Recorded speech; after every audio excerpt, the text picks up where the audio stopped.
Imagine the sound of metal groaning, sharp and hollow, as it bends under the weight of the ocean. You're submerged, darkness enveloping you like an oppressive blanket, the frigid water lapping against the hull, whispering of danger. Each breath feels like a distant memory, as you cling to fleeting moments of hope, knowing that your survival lies in the fragile hands of fate and an uncertain crew. Tonight, we are looking at a story of courage and despair, a gripping tale of the USS Squalus, a submarine that, during a routine test dive in May 1939, became a tomb for 33 brave men. Off the rugged coast of New Hampshire, this incident spiraled into a fight against the merciless grip of the sea, where the very technology meant to offer safety turned into a deadly prison. This was more than just a mishap. It was an unforgiving clash of man against nature, of ingenuity meeting catastrophe. The air was thick with tension as the crew prepared for their descent, unaware that their destiny would soon unfold in chilling depths. Imaging the men below deck, the sounds of their laughter echoing faintly against cold steel, juxtaposed with the impending doom that waited just beyond the surface. As they navigated the silent abyss, the very essence of bravery and desperation intermingled, carving their fates in the depths of darkness.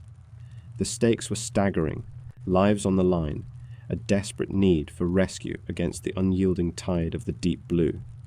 "We'll be fine," one might assure, but doubt lingered in the corners of their minds, a shadow growing heavier with each passing moment. The USS Squalus disaster was not just an event. It was a crucible of human endurance and the fragility of life.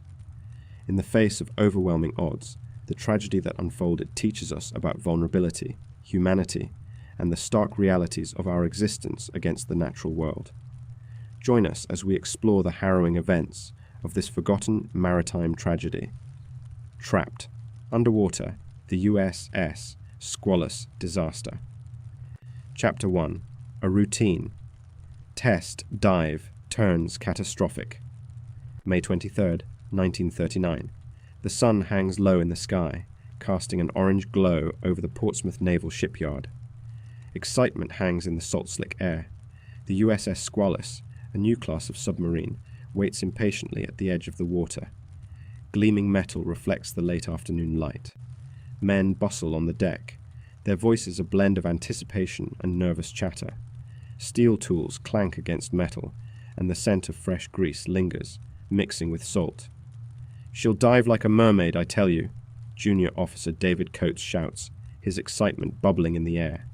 His hands are gloved, gripping a set of papers, while his eyes dart toward the horizon. Each moment pulls him closer to the unknown. His friend, Lieutenant John K. Duffy, nudges him playfully. "Let's hope she doesn't take us down with her, eh?" A few chuckles ripple through the crew.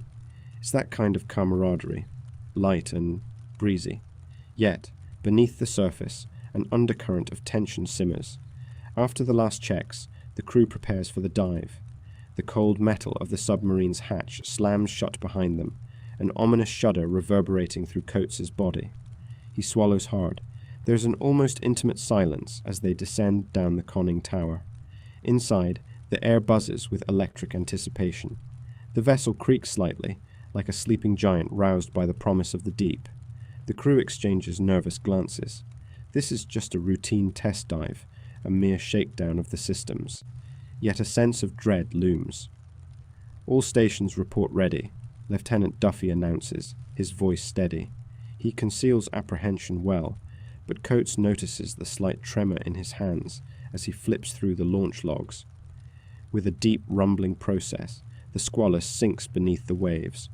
Water swathes the hull, a mercurial embrace that grows heavier with each passing second. The smell of oil and metal lingers, mingled with the faint whiff of mildew clinging to the damp interior. "Depth gauge steady at 50 feet, comes the frank report from the sonar operator. Coates nods, desperately trying to find comfort in the routine. It's supposed to feel safe down here. Suddenly, a loud hiss punctures the air. Metal and rubber strain under pressure. It doesn't feel right. "Did you hear that?" Coates asks, lowering his voice. The tension shifts. "Just the sea, Junior," Duffy replies, but his eyes drift to the gauges, their needles jiggling ominously. Without warning, an alarm blares, shrill and electrifying. Water rushes in, flooding the aft compartment. Panic ignites like a match held to kindling. "Emergency pressure flood," shouts the chief. His voice, once authoritative, now strains against the cacophony. "Man your stations. Secure the hatches." The cry echoes against the iron walls, each word reverberating with desperate urgency. Coates feels the chill creep up his spine as water wicks around his ankles, growing warmer and more viscous. Chaos erupts. The crew scrambles, their orders intermingled with gasps of disbelief. "It's coming in too fast," someone screams, an arm pointing toward the rising tide. "This way," Duffy shouts, his voice cutting through the din. He leads with the urgency of someone who has stood in this abyss before. But there's no escape. The compartment becomes a frigid tomb. Water licks at the crew's legs, icy fingers probing at their source of strength. "The aft hatch is jammed," Coates chokes out, his heart pounding in sync with the sound of rushing water. The weight of desperation presses on him. "Get the emergency gear," Duffy commands, eyes wide with a mix of fear and determination. There's a fleeting moment of eye contact that speaks volumes, a silent acknowledgement of their shared fate. Gulping down rising panic, Coates reaches for the emergency gear. His fingers tremble, slick with sweat that has mingled with seawater. The world outside feels unfathomably distant now, swallowed by the abyss. "Signal for help," someone yells, but the communications have failed. It's just them, alone, abandoned beneath a mass of water that feels alive. A rush of freezing cold envelops Coates as the water climbs higher. His boots, once sturdy, now squish with the weight of flooding, each step a reminder of the panic clawing at the edges of his mind. "Stay together." Duffy's voice pierces the gloom as water spills over the ladders, pouring like a chaotic waterfall. "We're losing power," an engineer yells, and with it, the last threads of their control. The glow from the emergency lights casts shadows that dance with every surge of water. They flicker, a final desperate attempt to remain alive. "We can't hold much longer," Coates gasps, his breath coming in quick, sharp bursts. His lungs teem with sobering anxiety. Will this be where it ends? Panic morphs into disarray. The submarine shifts under the pressure, a beast writhing in an oppressive embrace. Seawater mingles with adrenaline, creating a confusion that muddles thoughts, blurs clarity with fear. "Brace yourselves," Duffy commands as the water creeps toward their waists. It's a chilling warning that reverberates in the confined space of the sub.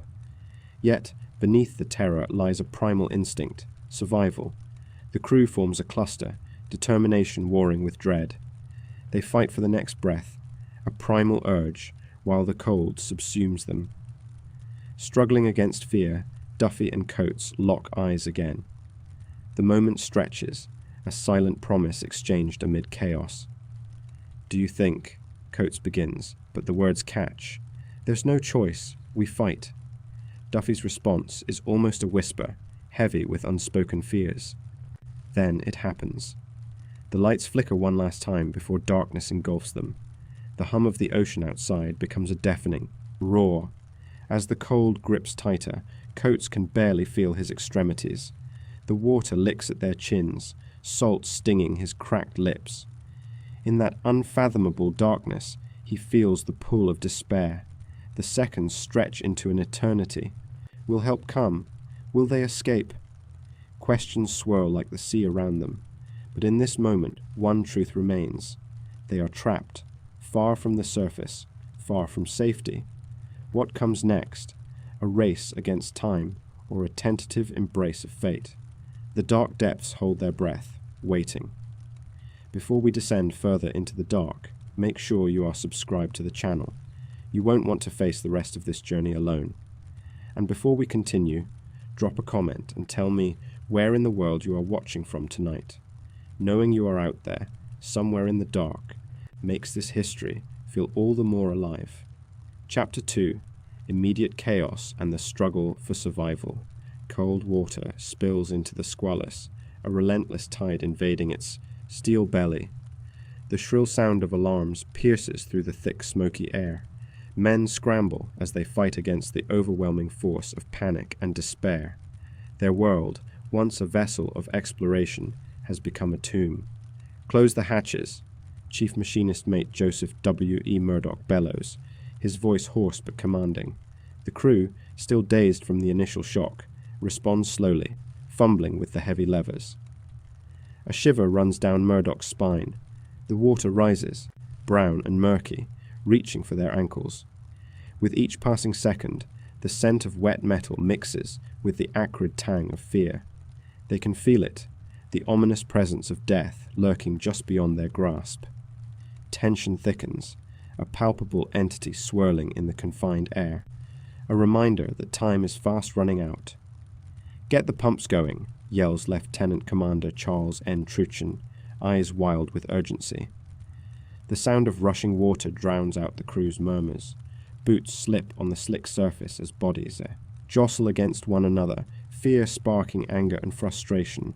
The crew's unity, once their greatest strength, now teeters on the brink of collapse. Geysers of cold water shoot up through the floorboards, splashing against their legs. The submarine grunts and groans as it fights to withstand the weight of the ocean above. The crew's breaths quicken, an echo of their mounting dread. "We need to seal that compartment," shouts Seaman First Class David Rosser, adrenaline fueling his words. He stands knee-deep in the icy water, gripping the edge of a metal panel like a lifeline. But the realization hits him. No one knows what lies beyond the closed door. Is it a breach or salvation? "Do it," snaps Truchin, and Rosser nods, swallowing hard. He pushes forward, a bead of sweat trickling down his brow despite the chill in the air. The darkness looms, flickering shadows dancing on the walls, alive with whispers of hopeless farewells. "Let's move," Murdoch barks, his training breaking through the chaos. There's no room for hesitation now. The crew clings to what little hope remains. They work together, hands tugging and pushing, bodies straining against the adversarial rush of water. An unexpected rush of air fills their lungs, the faint whisper of hope. But it's short-lived. The water surges higher, licking at their waists now. Panic ignites in the eyes of Seaman Apprentice Ronnie Hall, his face pale, breathing rapid. "We're going to drown," he cries, his voice cracking. "Stop it," Murdoch roars back, fear pulsating in his veins. "Focus. We can survive this." It is a mantra, a lifeline thrown to the disoriented men around him. The grip of terror is suffocating, but he knows they must channel their fear into something productive. As the water rises, he senses the air growing stale. The last vestiges of oxygen are dwindling. "Check the buoyancy," Truchin commands, his hands trembling as he struggles to hold on to the control panel against the tide. The atmosphere shifts suddenly, the charge of desperation melding with a shared understanding. They need to communicate, to forge an unbreakable link in the face of despair. "Here, I've got it," Rosser calls, his voice breaking the rising tide of chaos. He seizes a wrench, his fingers white-knuckled around the metal. He and Murdoch lock eyes, an unspoken agreement passing between them.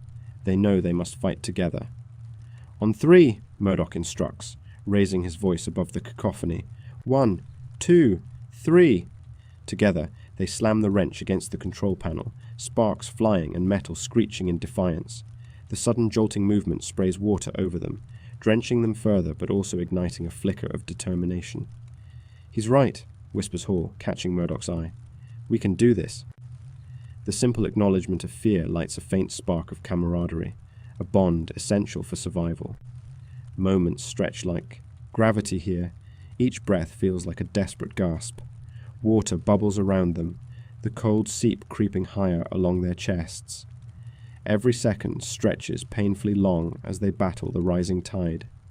The confined space magnifies the sound of their racing hearts, forming a discordant symphony that echoes throughout the submarine. "We need to reserve air," Truchin calls out, the edges of his control slipping. He gestures to the emergency tanks, their hissing like ghosts promising fleeting salvation. Rosser nods, urgency flooding his veins. The crew rallies, moving as one, each aware of their role. Every decision matters. Cold fingers grasp metal tubes, shivering against the chilling moisture that surrounds them. They twist and turn, fingers fumbling, instincts taking over in a primal dance of survival. The thundering roar of chaos recedes momentarily as they establish a rhythm. But the ever-encroaching water offers no reprieve, its icy grip tightening with each passing heartbeat. Murdoch feels a knot of panic rise in his throat. Would they run out of air before they even had a chance? Squelching sounds of footsteps shatter the eerie silence. "There's too much water," Hall shouts, finally collapsing to his knees, chest heaving. "We're trapped." His words hang heavy in the air, saturated with dread. "No," Murdoch replies firmly. "We're not giving up." The assurance feels brittle, but he resolves to face this terror head-on. They huddle closer, sharing warmth amidst the encroaching cold. Each man grapples with his own fear, yet together they carry each other's burdens. The echoes of water splashing become almost hypnotic, a grotesque lullaby luring them into deeper despair. Their fingers pruny with water, they cling to hope, a thin thread wound tightly around their collective will. The frigid water now sits at their chests, suffocating, relentless. Murdoch's finger traces a line along the metal wall, as if seeking comfort, from the cold steel. He glances at Truchen, the leader's usually steady gaze now tinged with uncertainty. How long until rescue, he dares to voice. Truchen swallows hard. "We need to make a call for help, now." "Then let's do it," Murdoch replies, a fire igniting within him. They need to outsmart death lurking outside, waiting beneath the waves. The crew grips their tools, ready to make one final push. A unified heartbeat resonates against the walls, their desperation transformed into fierce resolve. They are not just fighting against the water, they are battling for breath, for life. But just as they summon their strength, an ominous crack reverberates through the hull, a harsh reminder of their fraying reality. Terror freezes them in place, their breaths hitching at the sound. Could it be the beginning of the end? In that moment, an icy dread settles over them. What if the water breaks free? What if they are truly trapped? As the seawater crests higher, they know they must act fast. Together, they search for a way to the surface, a glimmer of hope in a darkened world. Each gasp of air feels like a fading promise, the fight within them burning brighter. "Push! Now!" goes Murdoch's yell, igniting a relentless surge of determination amongst the crew. A final push to reclaim their fate unfolds. But as they surge ahead, a chilling question lingers in the air. Is it hope, or is it merely the last flicker before the darkness consumes them whole? Chapter 3. Desperate Measures, Making Contact with the Surface. Inside the cramped confines of the Squalus, the air is thick, each breath a struggle. Makeshift torches flicker against the steel walls, casting long shadows that dance like ghosts in the darkness. Water seeps through small cracks, the relentless sound of dripping mingling with the heavy silence. Every drop is a reminder. The submarine is not just metal and machinery. It's a coffin slowly filling. "Damn it," whispers Second Lieutenant Charles McRae, rubbing his temples as if trying to ward off the gnawing dread. "We've got to do something." His voice breaks the stillness, a frail hope puncturing their collective resignation. The mood shifts. A flicker of determination ignites a few weary faces. Around the small table, they gather like moths to a scant light, the walls pressing in with the weight of their fate. The panic is palpable. They had descended into the sea with such excitement. Now, they're trapped in a watery grave. First-class Petty Officer David Hall looks up, eyes wide. "What about the buoyancy tank? We can try to float to the surface." His voice trembles, but it carries the fervor of desperation. They have to try. "Yes," McRae agrees, the words falling from his lips like stones. "Get the gear. We need to signal." The urgency sends a ripple through the room. They scramble, moving through the narrow space, jostling against one another as the reality of their limited resources looms overhead. The sound of metal clanking fills the air as they retrieve the buoyancy tank. Its surface is cold and slick to the touch, a stark contrast to the humid warmth of their breath. Each man works quickly, driven by the instinct to survive. The tank drips salt water as they dragged it toward the control panel, a reminding sigh of the ocean's relentless hold on them. Negative pressure inside the cabin amplifies the noise of anxious hearts, thumping like distant drumbeats. They connect the tank, hands shaking as they twist valves and pull levers. Will it even work? McRae's heart races. He glances at his fellow crew members, their faces a blend of anxiety and stubborn hope. A stream of bubbles erupts from the tank, swirling around the room in eerie spirals. "It's working," someone shouts, but even joy feels shallow here, muted by the weight of despair. Screams echo through their minds, reflecting fears of being discovered too late. McRae pulls out the signaling device, its metal surface glinting ominously in the dim light. He can hardly hold it steady. "Okay," he announces, attempting to sound more assured than he feels. "We send the Morse code. Need assistance. Signal our position. Hope they see us." His voice strains, drowning in the echoes of uncertainty, but they nod, united in their anxiety. As they work, the water continues to seep closer, whispering treacherous promises of darkness.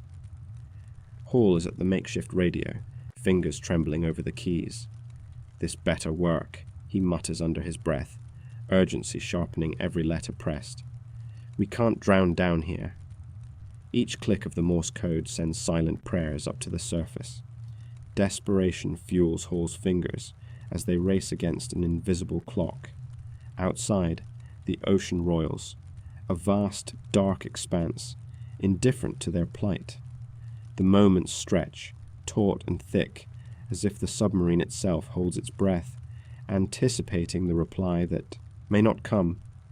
Tension hangs heavy, a weight that presses down from all sides. Will anyone hear them?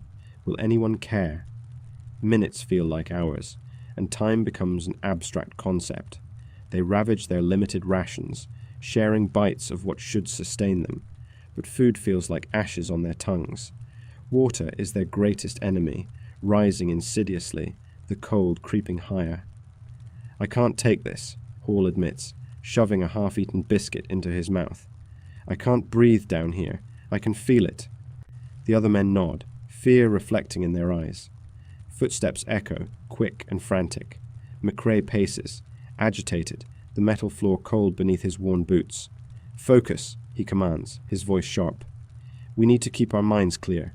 Each man for himself will—" But before he can finish, the lights flicker, an ominous sign. The hum of machinery struggles against the growing silence. The buoyancy tank sputters, and a collective gasp fills the room. Panic flares like fire in dry brush. What's happening? Why are the lights? Hall's voice quivers as darkness envelops them. All they have are shadows and whispers of dread. "Check the gauges," McRae barks, but the uniform certainty in his voice falters. The pressure, the depth, how far down are they? Everyone darts to their stations. The air is frigid, the desperation palpable. Suddenly, a shriek slices through the darkness. "I feel it! We're sinking!" cries out Ensign Jacob Carter, his face pale, realization dawning like the sun's first rays. "This can't be happening." Hall's heart races, pounding as if trying to escape. "No! Focus! We're getting out of this." Before they can form a response, a loud crack reverberates through the sub. The hull buckles, an anguished metallic groan echoing around them. The lights flicker back on, revealing terrified faces, wide eyes reflecting the panic swirling in the confined space. "They're going to breach. The water. It's too much." McRae's voice rises above the chaos. A desperate survival instinct kicks in. They must fight. Hall pushes his voice above the cacophony. "If we don't get our signal out now, we are done for. It's now or never." With trembling hands, they shift focus back to their mechanisms, fighting against the inevitable. In the turmoil, Hall barks instructions, his voice commanding, but inside, he feels the icy fingers of fear wrapping around his throat. The controls respond sluggishly under his fingers, and time slows with every click. Suddenly, a soft ping echoes through the depths. Did they hear that? A distant beacon. A sign. Hope flares momentarily, illuminating their faces with fragile light. Was it a response, or just a cruel aquatic trick, playing on their fears? Outside, the surface remains shrouded in darkness. The ocean's weight feels heavier, each wave a mocking reminder of their isolation. "Listen," Hall implores. "We're not alone. They'll come for us." But every one of them can feel the truth. Deep down, they understand the darkness is closing in, both inside and out. As McCrae types frantically into the signal device, the tension climbs. Any second, they will either breach the surface or be swallowed by the deep. The crack in the hull widens. A smothering silence engulfs them all. "Stand by," McCrae shouts, as panic begins to bubble over. "We're not—" A final thundering crack resounds, and all goes black once more. And just like that, hope feels like a distant memory. But then there's a noise. Silence followed by distant thuds, muffled yet reverberating like a heartbeat. Are they finally getting through? The men remain frozen, every eye fixed on the signaling device, waiting for a flicker, praying for a miracle. But the truth lurks in the depths. What if help doesn't come? As the cold surrounds them and air feels thinner, the question hangs like a death sentence. Will they be trapped here forever? And if they are, what desperate measures will they resort to next? Chapter 4. The Race Against Time. Rescuer Mobilization. The news spreads like wildfire. The Squalus is down. It's May 23rd, 1939. A grim acceptance hangs in the air as the message travels through the Navy's tight-knit network. The submarine, lying 300 feet deep, is now a crypt, its crew trapped inside. A sense of urgency grips those in command. Men jostle at headquarters, voices rising above the clatter of typewriters and telephones. Rear Admiral Charles A. Lockwood stands at the center, stark-faced and resolved. His brow furrows as the magnitude of the situation sinks in. "We must act quickly.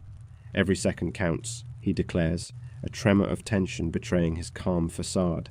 The room falls silent, all eyes on him. You can feel the weight of responsibility pressing down on everyone. Each man knows lives hang in the balance. Outside, the salty tang of the ocean fills the crisp New England air. The sun glimmers painfully against the cobalt waters, casting an illusion of peace on the chaos lurking beneath. Fishermen, unaware of the tragedy, go about their morning toil, the clanking of their gear punctuating the serene waves. Meanwhile, the Navy dispatches every vessel within reach. They mobilize destroyers and tugboats, small submersibles designed for deep-sea rescue. The behemoth USS Penelope roars to life, an iron behemoth battling the ocean's indifference. "We can't waste time on formalities," a voice shouts over the din of engines, but the urgency carries a chilling edge. They know the depth works against them. The cold presses like a vice. In there, the men are fighting a losing battle against frostbite and despair. On the pier, sailors scramble. Equipment is loaded, oxygen tanks and nets, sonar devices, a cacophony of discordant sounds. Men bark orders. "Get that gear on board, we've got to move." The clatter of gear mixes with the smell of wet wood and oil, a pungent reminder of the iron heart of the Navy. There's a brief moment of stillness when a young sailor glances at the horizon, uncertainty thick in his chest. "Do you think they're all right?" he whispers to an older man by his side. The older sailor shrugs, his face tight. "We don't know, and that's what scares me," he replies. The silence that follows weighs heavier than lead.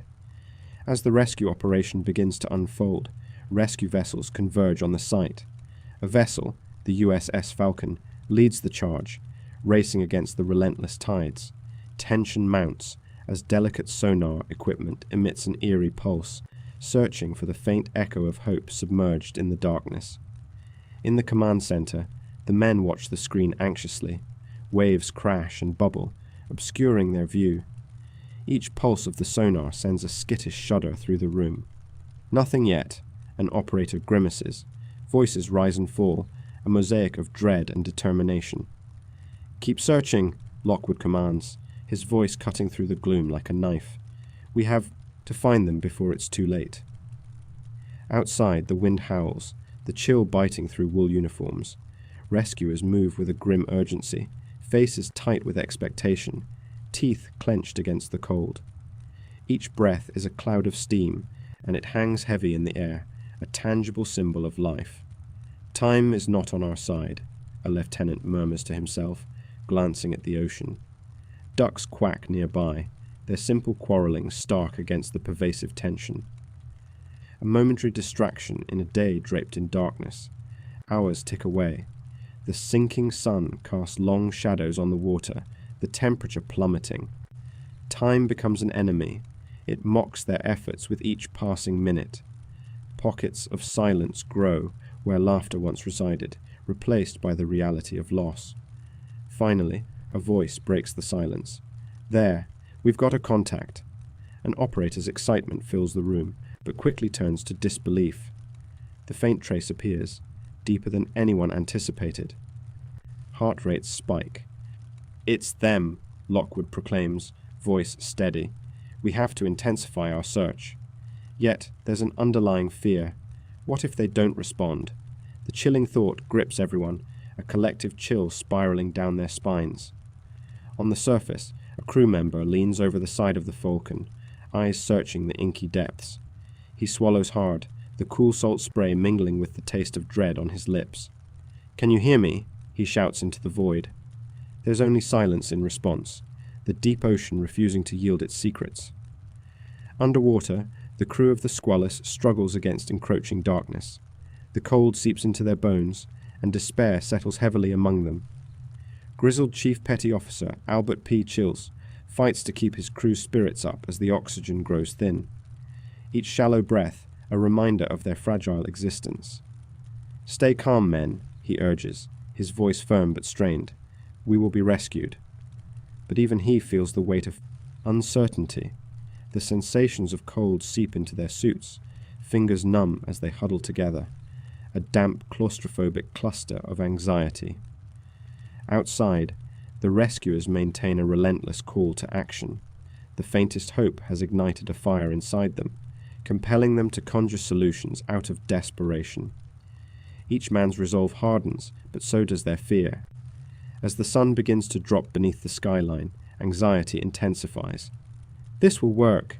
We can do this," shouts a young ensign, voice breaking slightly, his breath visible in the chilling twilight. He turns back to face his colleagues.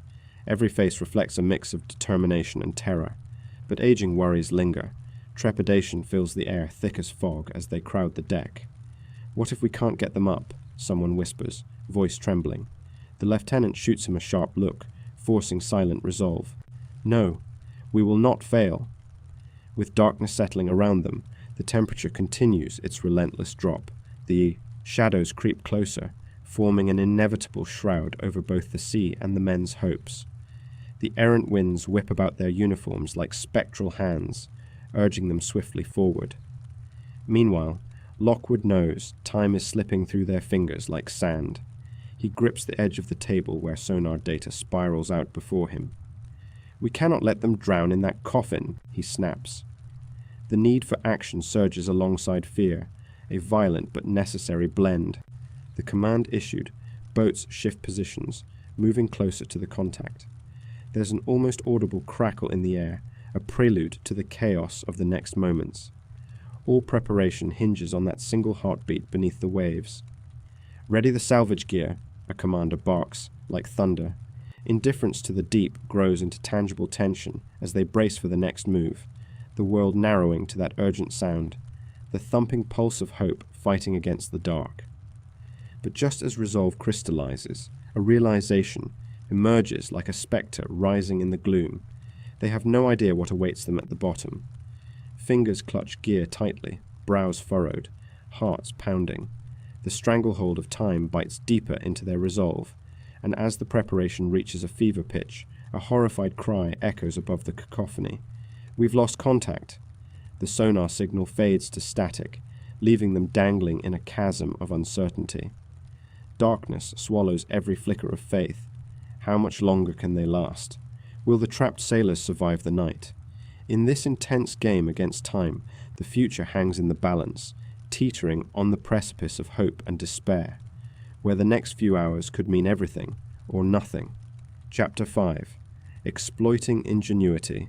The rescue attempt begins. The frigid Atlantic Ocean swells beneath the surface, concealing a world of darkness and dread.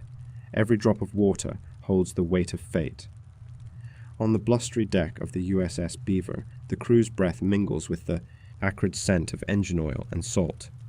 Men huddle together, their faces stark against the biting wind. They whisper urgent plans, the tension palpable.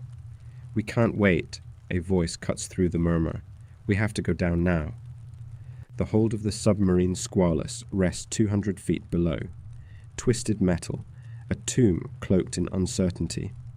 Inside, silence reigns, a heavy shroud. 9 men are trapped, suspended in a moment of time that feels endless. Diving gear is arrayed across the deck like distant relics. Heavy suits, equipped with tanks that hiss and sputter as they struggle for breath. "Get on your masks, boys," an officer barks, the grit in his tone leaving no room for hesitation. We have no time to lose. The divers, a brave few clad in thick rubber, prepare for their plunge. Each breath is a battle against the cold air that bites at exposed skin. The ocean's depths beckon, a siren's call imbued with danger. They know the risks. They've rehearsed for this moment. Still, dread gnaws at their stomachs. As they suit up, the frosty air mingles with the scent of sweat and anxiety. Hands tremble slightly while tightening straps, a reminder of their humanity amidst the tools of rescue. One diver, Ed, glances at George, who is adjusting his mask. "You ever wonder if we're truly ready for this?" he asks, voice barely breaking the wind. George meets his gaze. "Ready or not, we're their only hope." His words hang in the air, a chilling promise wrapped in fear. The first diver steps up to the edge. He pauses, looking down into the undulating black abyss below. It's uninviting. Shadows flicker beneath the surface, where light struggles to intrude. The chill penetrates even the thickest suit, creeping in like a ghost. A hand slaps the diver on the back, jolting him from contemplation. "No second guessing now," comes the shout from the crew. "Take the leap." He exhales slowly, then dives into the icy depths. The water envelops him, a rush that swallows the world above whole. Instantly, visibility fades. It's a murky realm, shifting shapes where hope and despair dance in disarray. The cold wraps around him, inescapable and piercing. The diver reaches for his flashlight, its beam a narrow thread against the murky darkness. Suddenly, his heart races. Something brushes against his leg. A sea creature? Panic tightens his grip on the beam.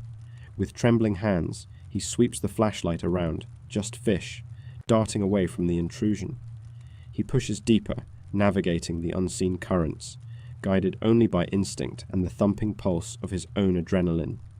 The depth gauge clicks louder with each moment, reminding him of the weight pressing in from all sides. The wreck is down there, hidden, waiting.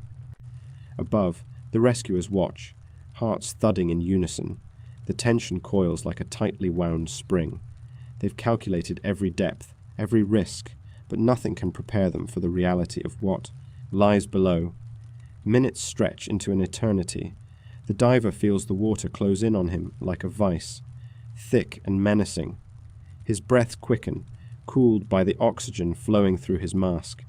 Come on," he mutters, broken breaths escaping his numbed lips. He reaches into the depths. He must find them. Somewhere within Squalus, there's a clammy silence. Inside the disheveled compartments, water seeps in, chilling, ruthless. The trapped men wait, each sound amplified in their moments of confinement. A drip, then another.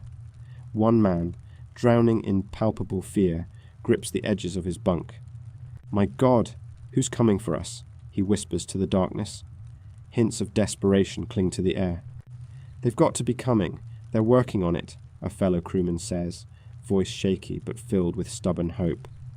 but hope can only buoy them for so long. Panic scratches at the edges of their resolve. A muffled groan escapes from a corner of the compartment. The form diver outside presses on, arms straining against the water's weight. He focuses, sensing he's close. "Squalus, come in," he calls, uttering the words into the nothingness. The response is silence, a chilling reminder of their plight. Then, a flicker. The diver spots it, a dark silhouette ahead, obscured by drifting silt. The unmistakable form of the Squalus resting at its perilous angle. It looms like a spectre, and dread rises in his chest. "This is it," he whispers. As he swam closer, he squints against the dark water, desperate to make out the details. The submarine sits there, half sunken, a shadow of its former self. "Can they even hear me?" he breathes, his pulse racing under the thick suit. Suddenly a voice crackles through the radio. "You're close! We can see you!" Excitement floods him momentarily, but the murmur of the deep stills his heart. "Are you ready?" The call to rally pushes him on, igniting a flicker of courage. He steadies himself, feeling the icy grip of the ocean. He draws nearer, the unyielding metal of the sub now just a few feet away. He reaches out, fingers brushing the cold surface. It's heavy against the water. Desperation sparks. He fumbles for the release mechanism on the door, feeling the latches rust under his numb fingers. It sticks, and his breath catches. "Damn it! Open!" he grunts, the words a prayer and a command. Above, everything stills. Breathless anticipation coils tightly around the team. They lean forward, eyes locked on the surface where the diver had vanished. A collective heartbeat can be felt. "Are you—" The voice crackles hollowly in his ear, the urgency palpable. "I'm going in," he finally manages through gritted teeth. The sound of the lock gives way, and he pushes against the resistance. It swings slightly ajar, revealing a world of shadow and silence. In that fleeting moment, a wave of horror washes over him. The unknown lingers inside, the loss of life, the lingering breath of hope.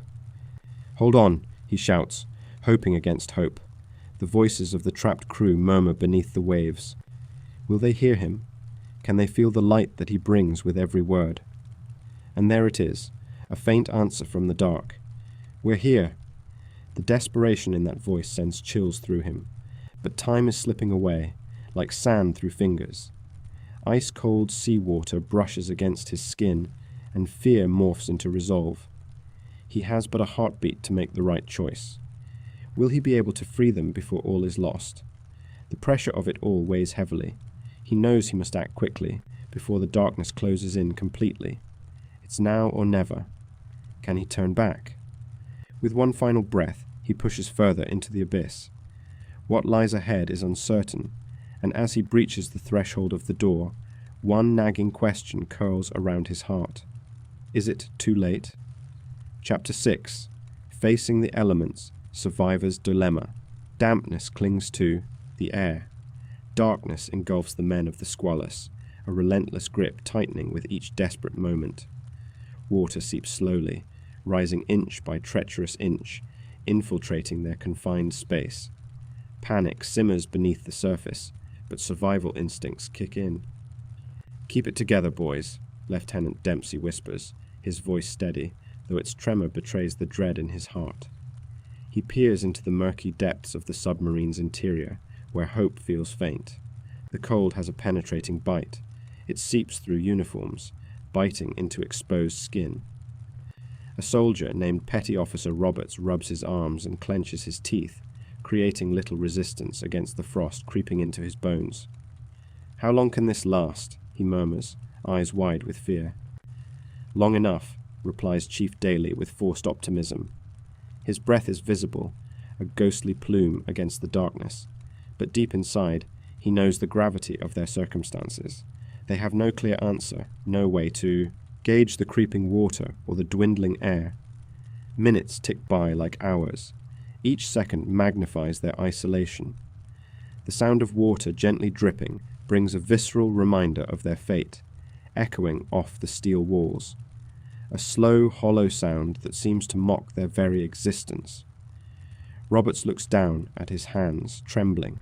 He catches sight of his cracked fingers, swollen, blue-tinted from the icy embrace of the water. Don't waste energy, he tells himself, but that thin line between panic and despair threatens to snap. I can't breathe like this, he chokes out. Lieutenant Dempsey turns on him, eyes fierce with authority. Focus, Roberts. We'll ration our air. Everyone gets a breath before you start flapping your lips. It's a command, one that everyone, including himself, fears they may not pull through. The room fills with tension, an invisible weight bearing down on them. The flickering lights mock the fading hope. Dempsey's mind races ahead, calculating. How can they conserve oxygen? How can they make it through the next hour, let alone the next day? We need to find the leak, he asserts, more for himself than for the others. Seal it, if we can. Nearby, Fireman First Class Mulligan lets out a shaky laugh. It isn't funny, nothing is, but the shared hysteria cracks the tension momentarily. Seal it. Good luck finding a cork down here, he says, the irony like a bitter pill. The laughter fades, consumed by the reality of their plight. The crew might be trapped, but their minds race with survival strategies. They gather in a tight circle, voices low, hearts pounding against the backdrop of uncertainty. Each man knows the gravity of their choices. Every inhale, every exhale, counted against the growing suffocation of despair. Chipper grins and says, "If I take in less, maybe we can make it." That small attempt at lightness hangs in the air, heavy with doubt. No one responds. They can't afford whimsical speculation. Survival isn't a game. Outside, the ocean thrums with indifference. The water might be dark, but its pulse is alive, orchestrating a symphony of dread. Each roll of the currents shifts the submarine uncomfortably, reminding them that their sanctuary could become their tomb. A few minutes pass, and Dempsey checks the air gauge again. It's not looking good, he admits quietly, the words slipping out like a confession. Genuine fear grips him. We need to conserve our breaths, move less, think less, let the quiet soak in. The order thuds heavily between them. It feels like surrender, yet they all know it's a necessary response. Outside, the ocean waits, malicious and patient. The crew members exchange quick glances. Men become images of mortality under that relentless weight. "I'll take the next shift," Mulligan offers, a weak resolve creeping into his voice. The others nod, though doubt lingers in their eyes. "We're in this together, yeah?" A thin smile breaks across Roberts' face. It feels almost foreign now. "Together," he echoes. The word feels desperate, but for a moment it binds them against the creeping dread. Time drags into eternity. Breaths come in shallow gasps. The water continues to rise, but the group settles into a grim routine. Each man finds a small moment of personal reflection, even as the shadows threaten to engulf them. Suddenly, the quiet shatters. A sharp squeal erupts from the submarine's bowels. A bolt gives way, sending a jolt through the men. The chill in their bones morphs into a frozen spike of terror. "Did you hear that?" Dempsey demands, the control in his voice cracking. A deathly silence ensues. "What was it?" Roberts looks at Mulligan, who seems to shrink against the wall. The shadows seem darker now, the air thicker. "It was nothing," Mulligan finally replies, but the doubt in his tone says otherwise. Chipper returns to his seat, the chill of fear wrapping around him. "We need a plan." Each man becomes acutely aware of the air around them. Every breath feels like a fracture. Together they lean in, willing themselves to think. The light flickers again, a warning from above. The sea continues to beckon, not caring who it claims. Dempsey shifts closer to the hatch. "We still have to try. Getting out. That's our goal. Anything less isn't living." The statement rings like a chant, igniting a flicker of rebellion against their suffocation. "Might as well go down fighting, right?" Mulligan's laugh is garbled, an acknowledgement of inevitable fate, but it's Dempsey's eyes, filled with defiance, that ignite a spark in the group. Everyone leans closer, adrenaline replacing fear. "We make a plan. We push through this. Are you with me? Roberts nods, though his breath hitches. Yeah, we're with you. Voices straining against the weight of the ocean, the men resolve to face their fate together. The cold binds them, but a glimmer of hope forms in their shared determination. Then, without warning, the air gauge begins to beep. Soft at first, then insistent. Red lights flash. Time runs out. Hold on, Dempsey yells, the urgency sending shockwaves through them. The question lingers in the charged atmosphere. Just how long can they hold on? Chapter 7. Unexpected Challenges, Equipment Failure and Frustration. The ocean's surface shimmers in deceptive calmness, yet beneath, the Squalus, crumpled and defeated, lays trapped at a depth of 200 feet. The air inside is stale, tinged with a metallic taste that crawls into the back of the throat. Outside, on the deck of the rescue ship, anxiety gathers like storm clouds. The crew can sense the pressure building, not just from the depth, but from the clock ticking mercilessly. Another hour wasted, Second Lieutenant John Jr. Collins mutters, running a hand through his salt-streaked hair. He stares, down the horizon, where the sun struggles against an encroaching patch of grey. Unease blankets the space between the men. Get what you can done, comes the terse reply from Commander Charles Chick O'Keefe. His brows crease as he scans the equipment.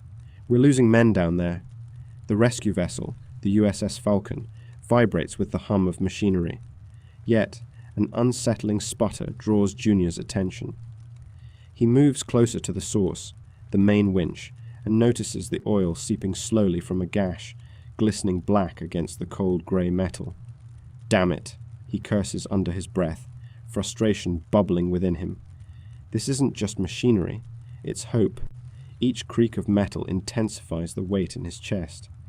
As Junior steps back, distance gives him a clearer view of his team. They huddled like exhausted fighters determined to regroup for one last round. Their faces are gaunt, shadowed under the weight of dread, combined with the biting wind that whips at them, unforgiving. Where's the diver? We need him ready. A voice echoes, sharp with urgency.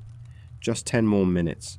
These hoses can't stretch themselves, comes the rasping shout of a chief petty officer.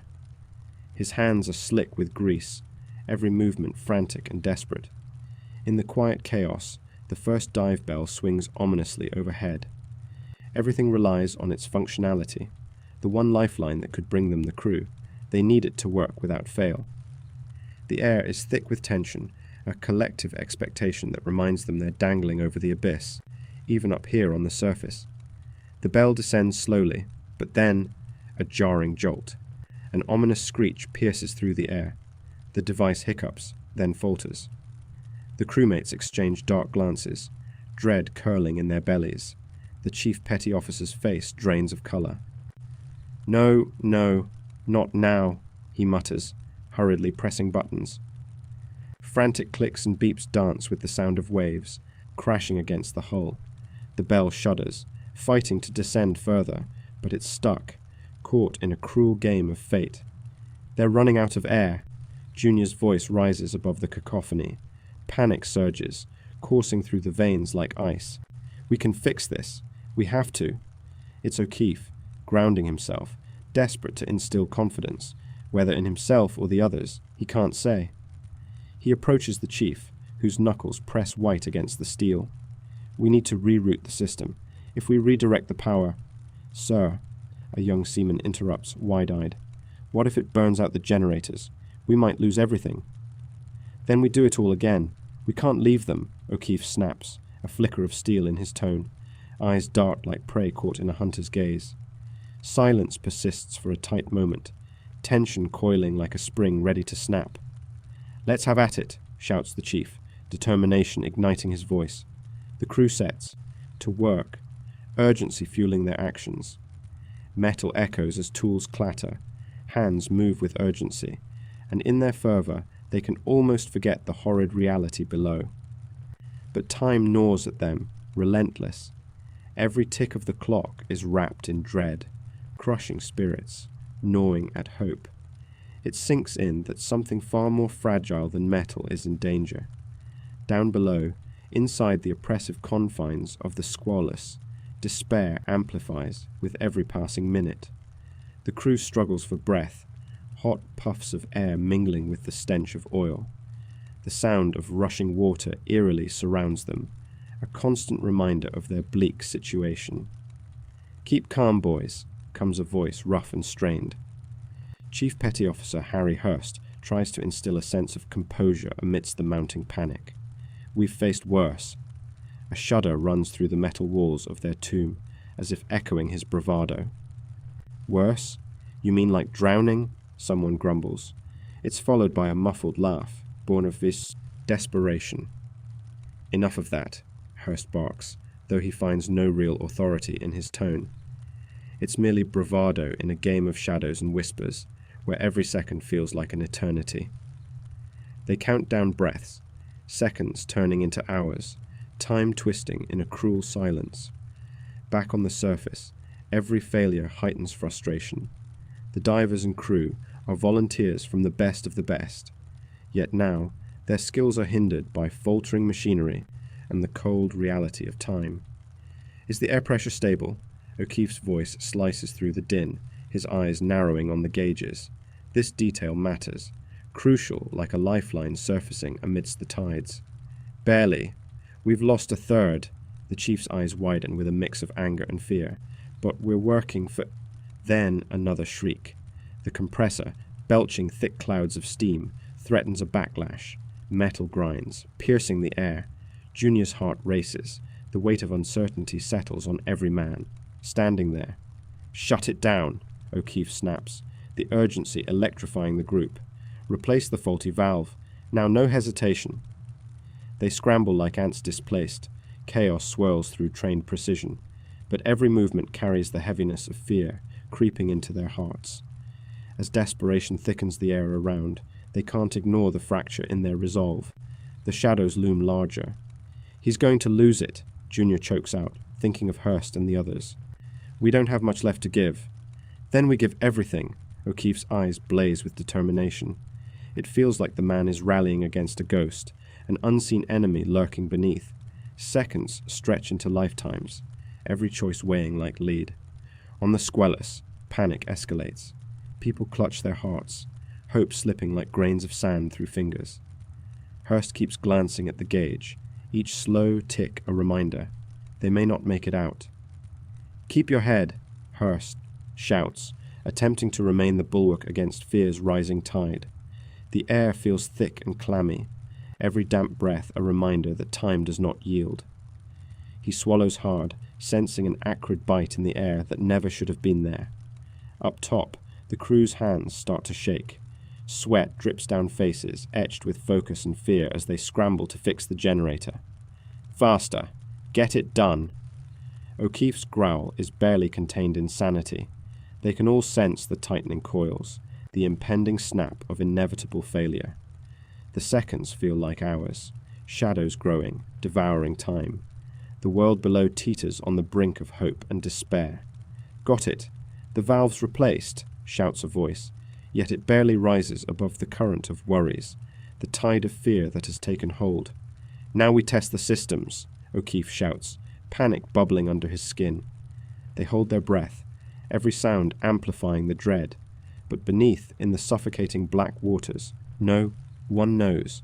The pressure mounts, and as the world fights to keep rising, time slips. What will shatter first, the equipment or the spirits of the men still trapped? As the dive bell sinks slowly down, the truth hangs palpably in the air, light flickering in and out of reach. The struggle for survival has only just begun. Chapter 8. Breakthrough. Successful rescue operations. Hope flickers in the cold, salty air. The McCann submarine rescue chamber, a metal cylinder gleaming under the harsh lights of the salvage yard, stands ready. It embodies desperation and determination, a lifeline to the men trapped below. "Steady there," a voice calls out, echoing off damp surfaces. The crew works with urgency but precision, navigating the quirks of the complex machinery. Each wrench turned, every bolt tightened, brings them closer to the trapped souls of the Squalus. Outside, the sun inches over the horizon, turning the ocean to molten gold, but below the surface darkness reigns. The temperature in the control room drops, anxiety mingling with the briny scent of the sea. Every second counts. Inside the chamber, the air is thick with the smell of grease and metal, a reminder of the life-saving task ahead. Lieutenant Commander George McCann watches as the men around him finalize preparations. "This chamber is the best shot we've got," he says, voice steady despite the tremor in his hands. "We bring them up alive, understand? Alive." The 5-man crew nods, a unified front, but their eyes betray fear. They all know the stakes. At the heart of the operation, a sense of camaraderie grows.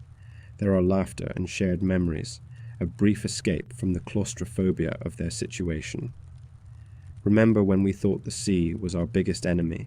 one whispers, and despite the gravity the group chuckles, an instinctive response against dread. But laughter dissipates as the clock ticks. The weight of the ocean waits. "Let's move," McCann commands at last. "Time is not our friend." His voice cuts through the tension, reigniting focus. The chamber is lowered into the surf, a mechanical beast plunging into the depths. The water swirls violently around it, a whirlpool of uncertainty.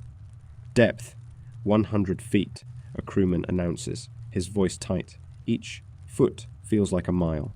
The pressure mounts, squeezing around the chamber as it descends.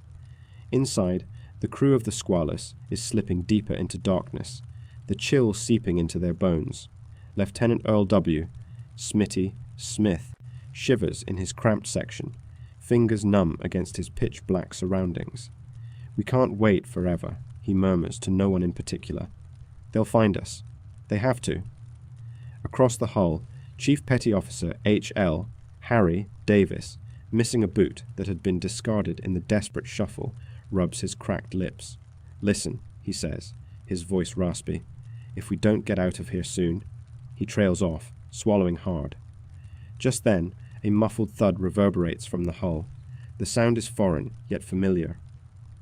Alert, Smitty glances at his escape hatch, eyes wide. "What was that?" he whispers. Hope mingles with fear. Back above water, the rescue team navigates the chamber towards the Squalus.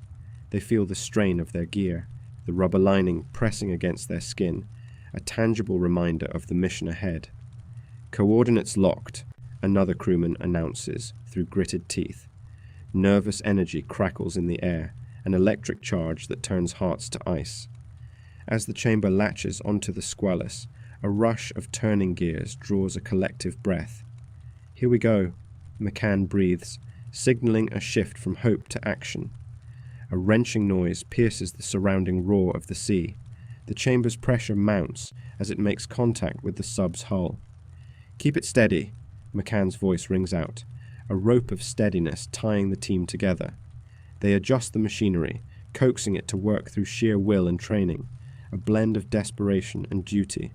A rush of water sprays, drenching the deck, salt stinging their faces, but they focus, eyes glued to the pressure gauge.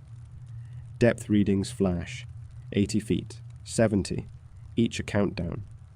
They hear muffled sounds bounce back from the sea, Squalus, groans, yells. Uncertainty weighs heavier than the ocean above. "They're in there," someone gasps, the realization sending shivers down spines. "Lift the hatch," McCann orders. It is a simple command, yet the gravity of it lands like a lead weight, life or death hinging on this moment. The crew nods, movements urgent, adrenaline coursing through pumping veins. Come on," they murmur, words spilling like an incantation. The hinge creaks ominously, surrendering to the weight of the moment. Inside the Squalus, darkness shrouds the drowning crew. The air is stale, tainted, precious moments slipping away like grains of sand. Smitty blinks against the void, heart pounding against his ribs. Hold on," he whispers, a desperate prayer to the unknown. And then, a loud clang echoes from above, breaking the oppressive silence. It's a call from the world above, a sign of life. Voices filter through the tangle of metal, but there, distorted, far away. They're coming! They're coming! As the rescue team fights the chaos, they catch glimpses through the murky glass. Ghostly shapes, men trapped. Hope rises like a tide. "Prepare for extraction," McCann shouts, muscles straining as he fights to steady the chamber. For a moment, time suspends, everything hanging by a thread. The chamber tilts precariously. Will they succeed? Will the crew endure? The sound of rushing water fills the chamber, iron biting against steel as the hatch finally gives way, exploding open like an underwater storm. The physical reality crashes together with the burgeoning hope enveloping them. McCann's voice cuts through. "Get ready to pull them up." He stands at the ready, heart racing. Then the shadows shift. A figure emerges, struggling but alive. "Smith! Davis!" Voices rise with joy, mingled with disbelief. "We've got them!" But just as the crew start to pull their brothers from the depths, a terrifying tremor translates through the chamber. The Squalus begins to shift. A gasp. Horror. "Get them out now," McCann bellows, urgency clawing at the edges of his resolve. Fingers reach through the opening, grasping. Panic blurs the line between delirium and the rapture of survival. "I can't hold on," Davis screams, as darkness firms its grip below. Every heartbeat is a countdown. For a fleeting second, they dangle on the precipice of failure. Will they rescue their comrades, or will they be trapped in the abyss too? The water roars like a beast unfurling its jaws, fierce and menacing. What happens next could change everything. Can they really defy the depths? Chapter 9. Miracle at Depth. The first survivors emerge. The deep cold blue of the Atlantic stretches far, unknowable and dark. A metallic shudder echoes through the operation deck of USS Squalus. It vibrates in the bones, a reminder of the perilous task ahead. Their comrades are down there, trapped beneath layers of crushing pressure. "Are we ready?"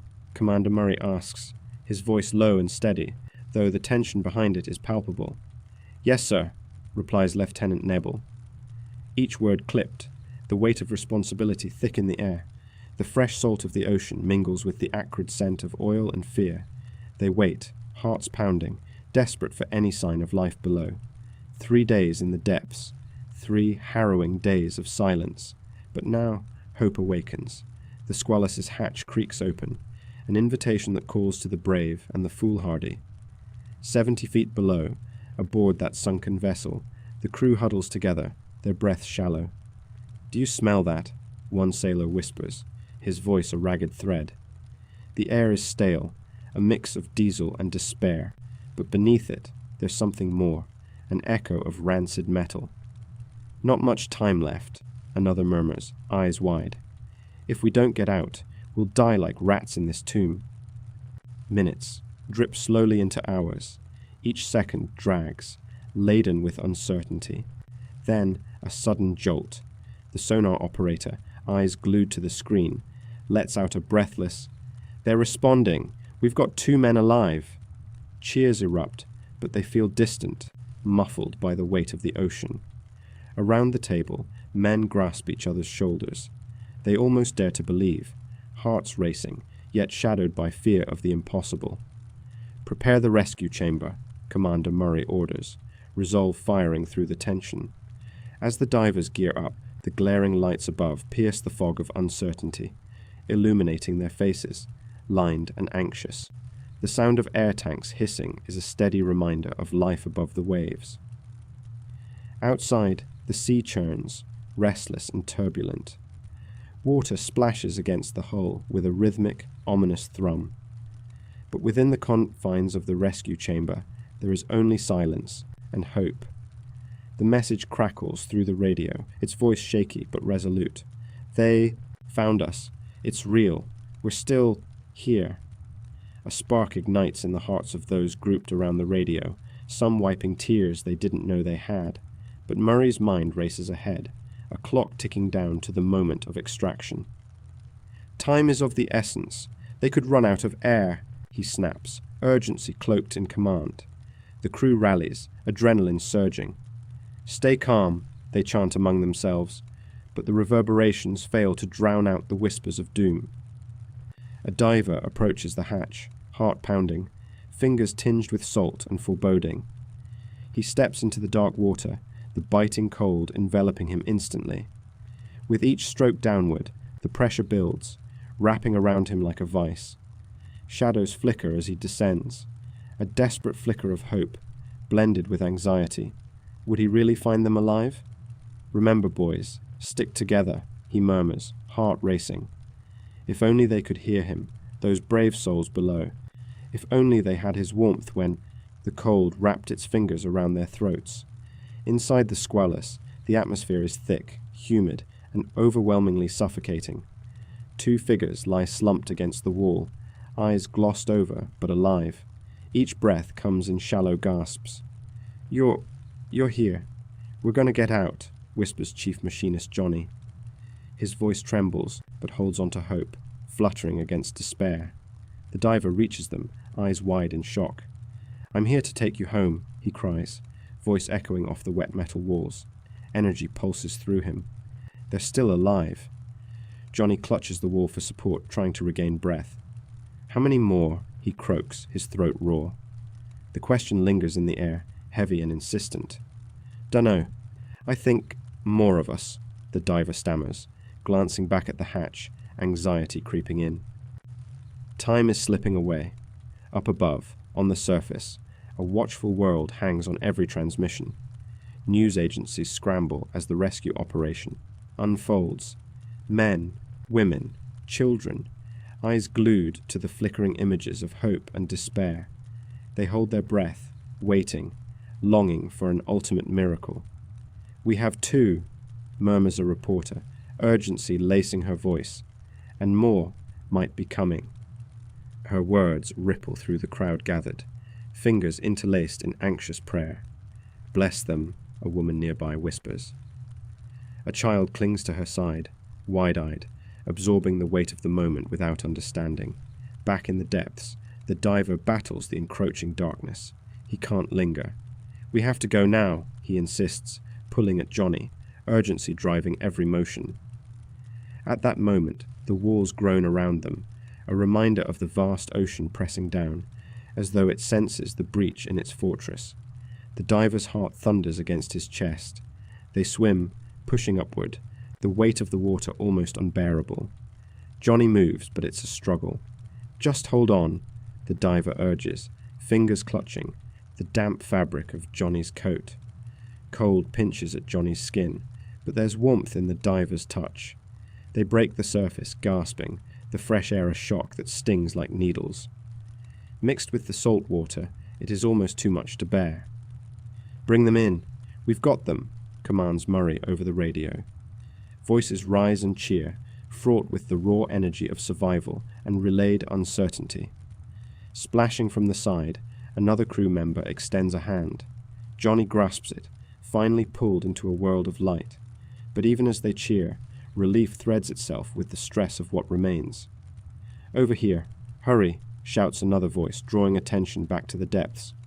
One miracle does not erase the weight of those still submerged. The brave dive back down, hopeful yet pensive. The chilly grip of the ocean clings to the diver who plunges again, heart racing, limbs fighting against the cold abyss. What if there are more? What if... Memories flicker in the diver's mind, familiar faces, laughter shared over paperwork at the naval base. Sweat and resolve connected them. "Come on, boys," he whispers into the dark, his breath swirling into nothingness. Time stretches like a cruel rope. Each heartbeat feels like a metronome counting down.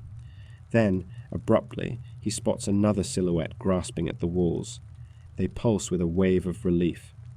"Just hold on, we're here," he yells, feeling hope tremble but not break.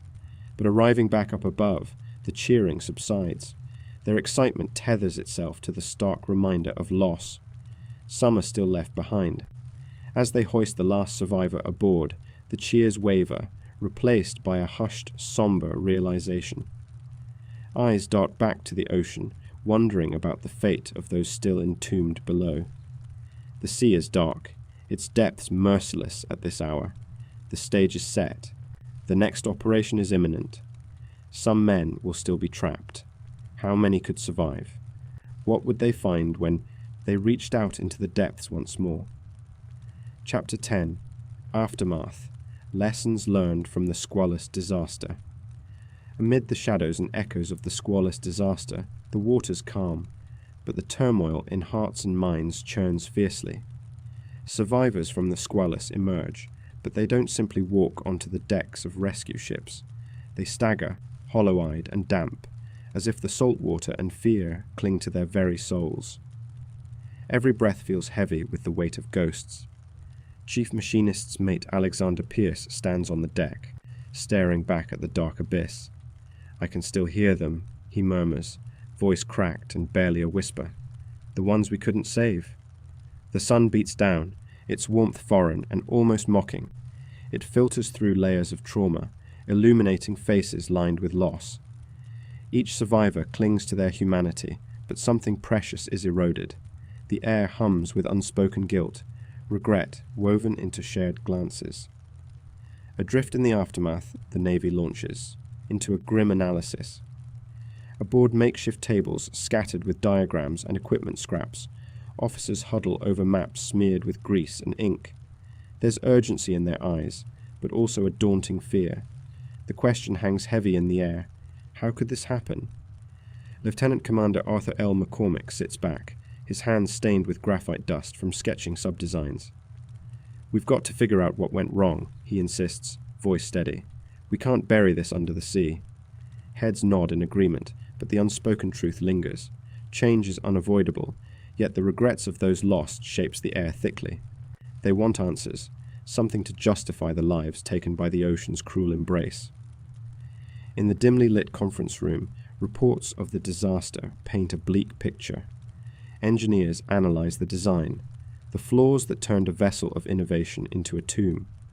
Men speak passionately, their words a blend of anger and determination. "The ballast system failed. Us," someone exclaims, slamming a fist on the table. "Let's not forget the human error," chimes in another, frustration creeping into his tone. A chain reaction from decisions made before it even dove. Every detail they pass reverberates like a bell tolling. They dissect everything, the submarine's crew protocols, the training regimens that had fallen short. The reiteration stabs at their resolve to move forward. Each casualty is not just a statistic, but a face, a story. Deep within the Navy's deliberations, key adjustments are raised, ideas spurring hope like flickering candles in the dark. Enhanced training programs, rigorous safety protocols, the establishment of a safety committee that would become a standard in naval operations. "Every man deserves to come home," McCormick declares in a moment of raw sincerity. And in that room, they are united by a renewed mission to create safeguards that will entrench themselves deeply into the fabric of marine warfare. Outside those walls, the survivors gather in tight circles, reliving memories distorted by the chaos of the disaster. Some laugh, but it is a laughter still haunted, still tinged with hysteria. "I remember the sound," one crewmate says, sharing moments buried beneath the ocean. The rush of water, the whispers of men panicking. "Those sounds don't leave," another replies. "I hear them every time I close my eyes." Beneath the weight of shared trauma, they forge a bond much deeper than mere comradeship. They are brothers, forged in the fires of survival, yet marked by the scars of loss. As the Navy publishes its findings, a public outcry echoes from the shores where families mourn. Questions are hurled, both towards the sea and those who venture into it. How could such a tragedy occur? Was the push towards underwater innovation worth the risk? The media, ever hungry, seizes the narrative. They depict the Squalus not just as a vessel, but as a symbol of hubris, man's bold attempt to tame the ocean's depths. Images beam into living rooms filled with shocked faces, shadows cast against walls adorned with faded naval memorabilia. Yet amid all the blame and grief, there lies profound resolve. The Navy's commitment to learning from their mistakes shines through the fog of despair. They ramp up meetings, training drills, and simulations, a chorus of voices yearning for change. McCormick, now more determined than ever, stands before a gathering of recruits. "You will learn from our past," he urges, gesturing passionately. "You must become the guardians of those who came before you. Our lost men deserve nothing less than that." In his heart, he carries their legacy. The haunting echoes of their final moments feel alive with each uttered word. As days trickle into weeks, the families of the deceased find themselves treading their own paths through grief. The sea remains a beautiful yet treacherous mirror that reflects back sorrow. Yet within the depths of anguish, there is a stirring, a desire for change spurred on by the tragedy. "We're not just numbering casualties anymore," one mother declares, standing before a group of restless citizens, her voice a blend of heartache and fury. "We are demanding safety for our sons and daughters." Her words ripple, igniting a movement that underscores the fundamental belief that loss must become the foundation for future safety. Months pass, and with each new layer of protocol, the shadow of the Squalus lingers. Yet from the grieving emerges a resurgence, a solidarity among families, naval engineers, and crew members. They share stories, celebrate, and momentarily transgress the pain. But lurking in the corners of boardrooms and newspapers, one critical point struggles to surface. Can man ever truly conquer the ocean's depths? As soldiers begin to embrace their training with renewed vigor, the next generation of submariners stands at the precipice of a new era, ready to face the call of the deep. Yet beneath it all lies a sense of dread, a question they might never escape. What price will humanity pay for the next leap into the abyss? The survivors may have escaped the confines of steel and water, but the water never forgets those trapped beneath its cold embrace. And as they look towards the horizon, the weight of lost lives hangs in silence, a grim reminder whispering through the rippling waves. The legacy of the Squalus teaches that lessons learned often come at a heavy cost. The sea remains a formidable adversary. For every technological advance, there lies the potential for peril, for disaster, lurking just below the surface, waiting to rise once more. And as shadows gather on the horizon, who among them will dare to brave the depths next, knowing the echoes linger still? Conclusion: the legacy of survival. In the cold depths of the ocean, a testament to human endurance lies entombed. The USS Squalus, a vessel forgotten by time but not by fate, bore witness to the cruel dance between man and nature, a struggle fraught with fear and desperation. The steel hull, now resting silently on the sea floor, echoes the final breaths of brave souls who defied the dark abyss of their watery grave. What began as a routine exercise transformed into a harrowing ordeal. The chilling clank of metal against metal, the muffled cries of those trapped within, and the palpable despair hung thick in the salt-laden air. With each passing minute, hope dwindled, yet the spirit of survival flickered, tenacious and unyielding. This disaster was not merely a moment in naval history. It serves as an indelible mark upon the collective conscience. The unlikely rescue, where mere mortals became heroes, forged a bond that transcended the confines of rank and title. It was the moment when courage overshadowed fear, when lives were saved from the unforgiving grasp of the depths. Each pounding heart resonated with the knowledge that, despite the odds, a flicker of hope can ignite a raging inferno of resilience. Yet, this legacy carries with it the haunting reminder of our vulnerability. The Squalus disaster illustrates not only triumph, but also the stark reality of our existence. The ocean, vast and impenetrable, holds stories of bravery amid despair. For every soul pulled from the jaws of darkness, countless others remain forever lost, their tales whispered only by the undulating waves. As we reflect on this legacy, consider the teachings gleaned from tragedy. What does it mean to confront the inevitable, to hope against hope? The courage shown by those who embarked on the treacherous rescue mission teaches us that even in our darkest hours, solidarity can be a beacon.